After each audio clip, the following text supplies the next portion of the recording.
Alappuzha പുന്നമടക്കായലിൽ August 22-ന് നടക്കുന്ന 72ാമത് Nehru trophy വള്ളംകളിയുടെ ഭാഗ്യചിഹ്നമായ വള്ളം തുഴയുന്ന വേഴാമ്പൽ കെ.സി. വേണുഗോപാൽ എം.പി. പ്രകാശനം ചെയ്തു. ചലച്ചിത്ര നടി ഭാമ ഭാഗ്യചിഹ്നം ഏറ്റുവാങ്ങി. ചടങ്ങിൽ എക്സൈസ് സഹകരണ വകുപ്പ് മന്ത്രി എം. ലിജു മുഖ്യാതിഥിയായിരുന്നു.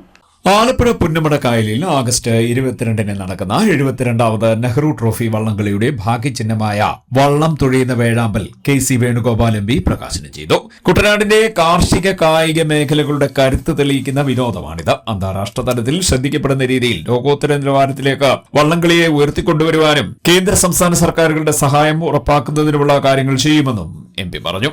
ഓരോ വർഷം കഴിയുന്നവരും ബോട്ട് റേസിന്റെ മാനം വർദ്ധിച്ചു വരികയാണ്. അന്താരാഷ്ട്ര ടൂറിസം ഭൂപടത്തിൽ ആലപ്പുഴയെ മഹത്തരമാക്കി നിർത്തുന്ന, അതുപോലെ കേരളത്തെ തന്നെ മഹത്തരമാക്കി നിർത്തുന്ന ഒരു വൻ കായിക വിനോദ മേഖലയായിട്ട് ഇത് മാറിക്കൊണ്ടിരിക്കുകയാണ്. അടിസ്ഥാനപരമായി നമ്മളെ കുട്ടനാടിൻ്റെ കാർഷിക മേഖലയുടെ കരുത്ത് തെളിയിക്കുന്ന തൊഴിൽക്കാരുടെ സംരംഭം എന്നത് ലോകത്തിലെ തന്നെ ജനങ്ങളെ ആകർഷിക്കുന്ന മഹത്തരമായിട്ടുള്ള ഒന്നായി മാറ്റപ്പെട്ട് കഴിഞ്ഞിട്ടുണ്ട്. ഈ വർഷവും ഗംഭീരമായി നടത്താനുള്ള തയ്യാറെടുപ്പിലാണ് നെഹ്റു ട്രോഫി ബോട്ട് റേസിൻ്റെ കമ്മിറ്റി സംഘാടകരായിട്ടുള്ള ആളുകൾ എന്നുള്ളത് മനസ്സിലാക്കുന്നുണ്ട്.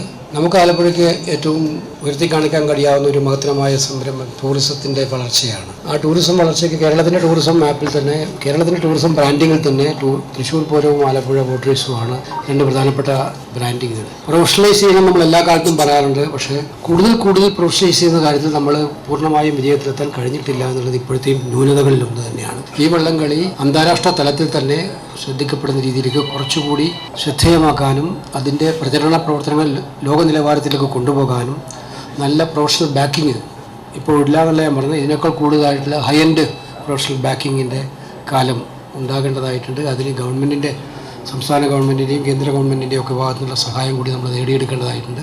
ചലച്ചിത്ര നടി ഭാമ ഭാഗ്യചിഹ്നം ഏറ്റുവാങ്ങി.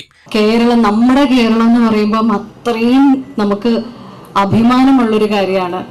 ലോകത്തിൽ എവിടെ പോയാലും നമുക്ക് കിട്ടുന്ന ഒരു കയ്യടി, അംഗീകാരം, അതാണ് നമ്മുടെ യശസ് എപ്പോഴും നിലനിർത്തുന്നതെന്ന് ഞാൻ വിശ്വസിക്കുന്നു. നെഹ്റു ട്രോഫി 72ാമത് നെഹ്റു ട്രോഫി വള്ളംകളി നടക്കുന്ന ഈ ഒരു സമയത്ത് ഭാഗ്യചിഹ്നം, എനിക്ക് തോന്നുന്നു ഞാൻ ഭയങ്കര മനസ്സ് നിറഞ്ഞാ നിൽക്കുന്നത്. കെ.സി. വേണുഗോപാൽ സാറിൽ നിന്നും ഇത്രയും അധികം വിശിഷ്ട വ്യക്തികൾ നിറഞ്ഞ ഈ വേദിയിൽ നിന്നും കൈവാങ്ങാൻ സാധിച്ചത് തന്നെ വലിയൊരു കാര്യമാണ്. ആൻഡ് വളരെ അർത്ഥവത്തായ ലോഗോ വേഴാമ്പലാണ്.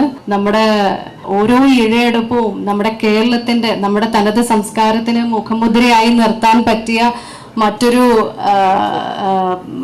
ലോഗോ ഉണ്ടോ എന്ന് തന്നെ സംശയം തോന്നും. എക്സൈസ് സഹകരണ വകുപ്പ് മന്ത്രി എം. ലിജു മുഖ്യാതിഥിയായി പങ്കെടുത്തു. അന്താരാഷ്ട്ര ടൂറിസം ഭൂപടത്തിൽ ആലപ്പുഴയെ അടയാളപ്പെടുത്തുന്ന കായിക വിനോദമാണ് വള്ളംകളിയെന്ന് കെ.സി. വേണുഗോപാൽ എം.പി. പറഞ്ഞു. മന്ത്രി എം. ലിജു ചലച്ചിത്ര താരം ഭാമയെ ചടങ്ങിൽ ആദരിച്ചു. കുട്ടനാടൻ പുഞ്ചയിലെ കൊച്ചുപെണ്ണെ കൊയിലാളെ കൊട്ടുവേണം കുടൽ വേണം കുരവ വേണം എന്ന പ്രശസ്തമായ വഞ്ചിപ്പാട്ട് പാടിയാണ് ഭാമ ഭാഗ്യചിഹ്ന പ്രകാശന ചടങ്ങ് ചേതോഹരമാക്കിയത്.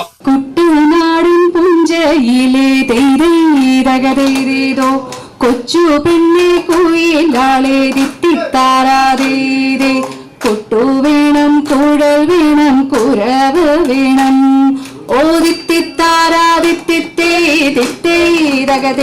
ആലപ്പുഴ കളപ്പര സർക്കാർ അതിഥി മന്ദിരത്തിൽ പബ്ലിസിറ്റി കമ്മിറ്റി സംഘടിപ്പിച്ച പ്രകാശന ചടങ്ങിൽ Nehru trophy boat race society ചെയർമാനും ജില്ലാ കളക്ടറുമായ ഷാജി വി നായർ അധ്യക്ഷത വഹിച്ചു. എം.എൽ.എമാർ, ഉദ്യോഗസ്ഥർ, വിവിധ സംഘടനകളുടെ പ്രതിനിധികൾ തുടങ്ങിയവർ പങ്കെടുത്തു. നെഹ്റു ട്രോഫി ജലമേളയുടെ ഭാഗ്യചിഹ്ന നിർണയവുമായി ബന്ധപ്പെട്ട് 148 എൻട്രികളാണ് സംസ്ഥാനത്തിന്റെ വിവിധ ഭാഗങ്ങളിൽ നിന്നും ലഭിച്ചതെന്ന് അധികൃതർ പറഞ്ഞു. പുന്നപ്പള പുത്തൻവിളിയിൽ ഗ്രാഫിക് ഡിസൈനറായ ഹരിനാണ് ഭാഗ്യചിഹ്ന മത്സരത്തിൽ വിജയിയായത്.